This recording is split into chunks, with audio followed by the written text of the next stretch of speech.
y'all, we're here at the Cottages at Indian Creek in Huntsville, Alabama. We're just down the road from so many amazing shops, restaurants, parks, and everything else Huntsville has to offer.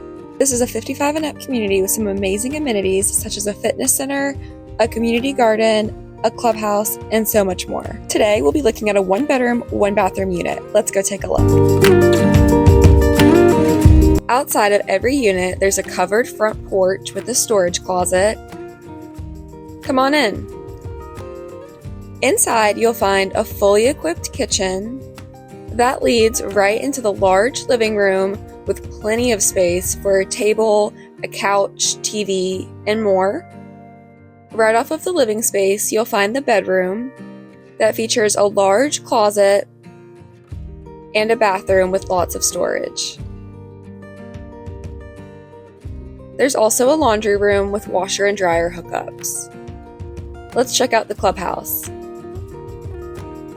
Inside, you'll find tables and chairs, a seating area with a TV, and a community kitchen. Outside, you'll find another seating area and the community garden. Click the link below to book your tour.